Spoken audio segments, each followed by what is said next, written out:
South Africans are paying more and more. Escalating cost of electricity, food, transport are forcing people to dig deep into their pockets. Many consumers are now relying on credit to supplement their income, contributing to the high level of indebtedness. Up to 50% of this debt emanates from unsecured debt, such as credit cards and personal loans. Debt busters say it's seen a 70% increase in the number of people inquiring about debt review just in the month of January. But only about 7% of those opted for the debt counselling process. Nearly half of credit-active consumers in South Africa have impaired records, meaning they are 3 months in arrears with their debt repayments.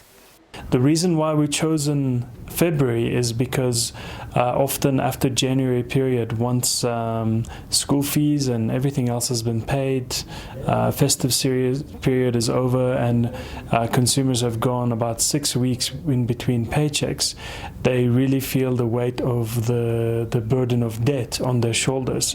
And it's also a budget month, so it's finances are on top of people's minds. So we think it's the excellent month to declare Debt Awareness Month. Consumers earning just over 20,000 rand are the hardest hit when it comes to the high level of indebtedness. Many of them use credit cards and personal loans just to buy necessities. But debt busters say while the average client's debt-to-income ratio is 110%, that figure jumps to 134% for consumers earning 20,000 rand. Despite this, many consumers are still reluctant to undertake debt counselling, even though it can protect them from creditors and help them to reduce their interest rate. Consumers, I think, want to know that they can borrow if there is a necessity for them to borrow. So one of the reasons why debt review has not taken off is that it's a limiting factor. When you come under debt review, you give your word to the creditors that you will pay back your debt first before you're allowed to borrow more money. And we think most important reason why more people haven't joined debt review or debt counselling is because of lack of awareness that such a solution exists to help with their finances. Consumers spend about 67% of their income towards debt repayments, and you know you are over-indebted when your expenses exceed your income and you are forced to rely on credit. So live within your means and avoid instant gratification. Consumers continue to be bombarded with offers of credit from retailers and financial institutions ranging from clothing accounts to personal loans and credit cards. And some retailers make more money from the credit they offer consumers than the actual goods they sell. And we are bombarded with masses and masses and masses of information. And these companies are very, very clever. They've got research and backing in terms of understanding how to say something to people, to connect it to our emotions, so that we want the instant gratification. You know, we want the item now as opposed to being willing to wait. And I think that is actually incredibly harmful to society. Financial advisors have called on consumers to differentiate between bad debt and good debt, and to focus on paying off the debt with the highest interest rate. Failing to honor your monthly repayments could lead to your assets, such as cars and houses, being repossessed. How often do we see education out there telling people, look, this is not a good idea to take out short-term loans, to take out short-term finance. You know, obviously, having a loan to buy a house or buy a car, those things can make sense, and you potentially want to pay them more faster, and you also want to buy within what you can afford. But things like clothing accounts and hire purchase agreements to buy furniture or to buy TVs or to buy electronics, buying food on credit. I'd like to hear your views on this topic. My email address is mulifi@sabc.co.za. My Twitter handle is @mulifinaledi. So, Timmy van der Grijp, a legal advisor from the Debt Counselling Department of the National Credit Regulator, joins me in studio.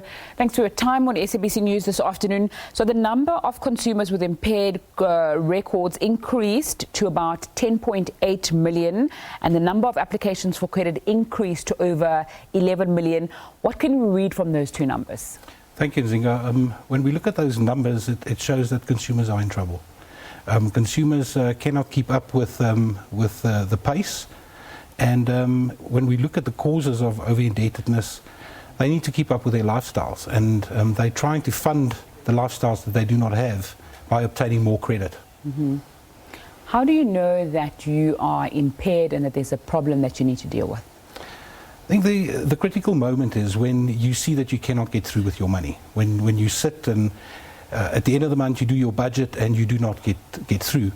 There are reports of consumers being 110% debt to income ratios, and what they then do is, instead of going for help and instead of going for the help that is required, they go and get additional debt, and that gets them more into trouble. Mm.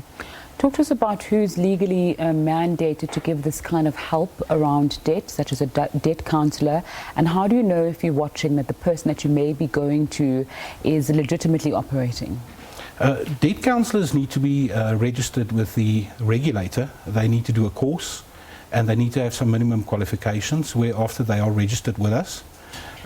They remain registered until such time as they lapse, or that they pass away, and their registrations is always available on our website.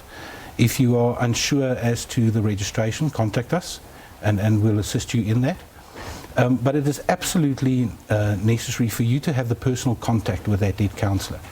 It's all about counselling at the end of the day, and that debt counsellor needs to sit with you, needs to go through the steps with you, need to look at your budgets, and make sure that they can work out a plan for you that will settle your debt in a reasonable time, but still leave you enough money to live. Mm-hmm.